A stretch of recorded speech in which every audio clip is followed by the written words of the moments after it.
In Scotland's city of Glasgow, Michael wakes up with a woman in his bed. However, he politely asks her to leave as he can't sleep with anyone else in his bed and has to go to work soon. While on the beach, an epidemiologist named Susan is scolded by her sister Jenny for smoking again. Susan, who recently broke up with her partner, throws rocks at seagulls to deal with her anger. Later, Michael heads to his restaurant where he has a busy day catering to many customers. His colleagues tease him for ending yet another relationship after just one night. Meanwhile, Susan returns to work after a break and has an unusual day. Susan's boss, Stephen, interrupts her on her way to the lab and asks her to come with him to the hospital. There's a man with a condition they can't put their fingers on. His wife tells them he suddenly got very depressed and cried a lot, but he quickly got over it, and when he came back to himself, he had lost his sense of smell. Afterward, they interview the patient, who seems to be fine, with no other symptoms besides the loss of smell. Susan begins wondering why this is such a weird case that they were called over, and Stephen explains that cases like this have been found worldwide. They all appeared in the last 24 hours and had no contact with each other, so nobody has any idea of how it even got started. They conclude that it isn't a big deal, and maybe it will go away, so for now, they won't panic. Meanwhile, Michael, a chef who works at a nearby restaurant, is a neighbor of Susan. One morning, Susan was smoking by the window when she saw Michael coming out of the restaurant's back door, which was on her street. He asked for a cigarette, and she playfully threw one at him. Later, at work, she and her co-worker updated their boss, Stephen, on their progress. They couldn't confirm if it was a virus or contagious, but more and more people around the city were suddenly overcome with sadness and lost their sense of smell afterward. The authorities were investigating, but they hadn't found a cause for concern yet. Despite reassurances that a new illness is not contagious, people are scared and avoid going out. One night, Michael's restaurant is empty, but he invites Susan to have dinner with him, and they enjoy the extra food. However, during the meal, Susan suddenly feels sad and starts crying.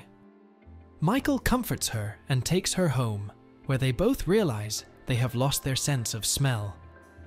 This loss affects their jobs differently. For Susan, it helps her work with animals, while Michael struggles in the kitchen. Michael's restaurant is facing a problem.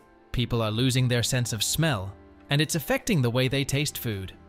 To make up for this, the restaurant has to use more spices and condiments to make the food taste stronger. The downside is that people are losing the ability to remember things through smells. One day, Michael asks Susan out, and they go for a walk where they meet a violinist who plays music that reminds them of different smells.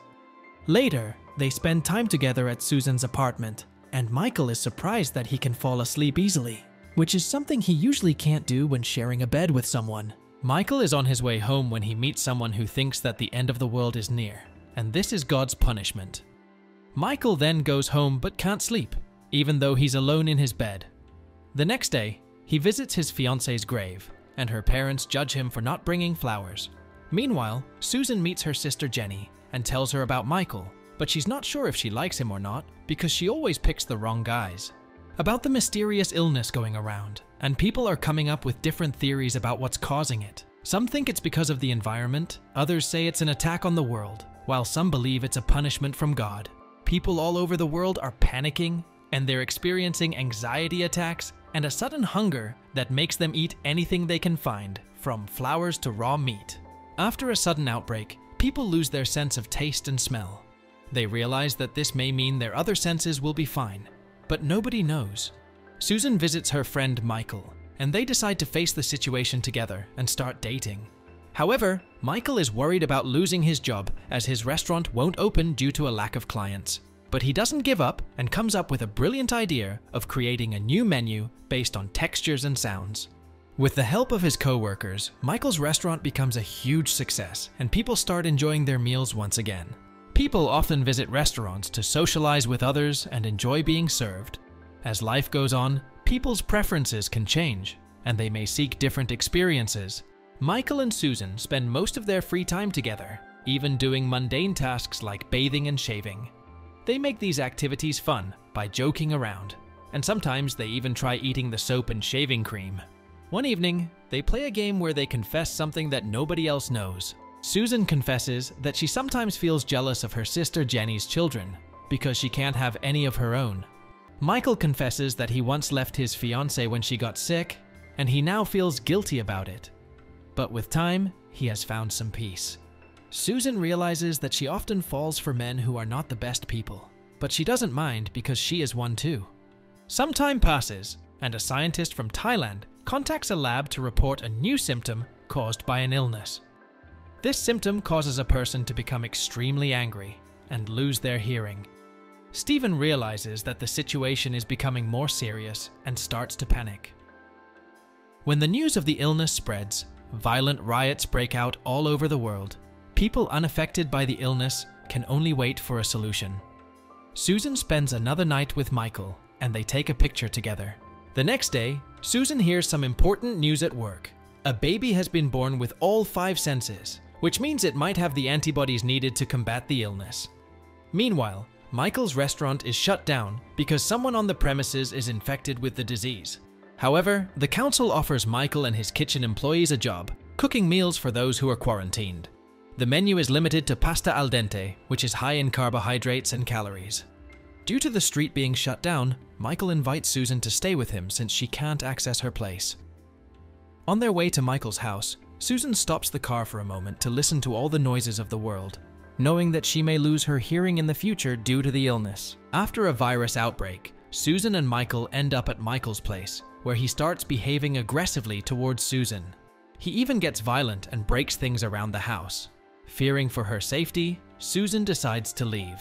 Michael has lost his hearing and has been quarantined by the government. Susan goes to the lab to find Stephen, but he has lost all hope. Michael calls Susan and apologizes for his behavior, but she cannot forgive him yet.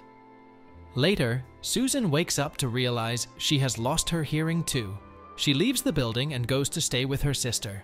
Michael also leaves his house and goes to Susan's workplace, where he finds his boss, who has also lost his hearing. The world is now divided into 2 groups, one that steals to survive, and one that tries to rebuild and communicate using sign language. Susan goes back to the lab and throws away a Polaroid picture of her and Michael. Michael's restaurant has reopened after a while, and he has designed his dishes around the texture of food. One day, Michael visits a bar he used to go to with his friend Susan. To his surprise, he finds that live bands are still performing there. People enjoy putting their hands and ears on the speakers of the bar because the vibrations are the closest thing they'll ever get to music again. As the world is waiting for a catastrophic event to occur, people begin to focus on visual things like reading, getting a tattoo, looking at paintings, or even at the sunset. Everyone is spending time with their families except for Michael, who keeps getting drunk and calling out Susan's name under the window. As the darkness is about to take over the world, people around the globe start realizing how beautiful it is to be alive and begin hugging each other. Michael and Susan both remember how happy their relationship made them and go looking for each other. Susan arrives first at Michael's restaurant and enters the empty place. Michael comes soon after and goes upstairs to her apartment. At the window, he sees Susan come out and get in the car, so he rushes out to try to stop her, but it's too late. She's already gone. Luckily, Susan has to drive back to get out, as it's a one-way road. She sees Michael standing in the middle of the street and goes to him. The couple manages to look at each other for the last time as they grab their hands, and darkness takes over their eyes.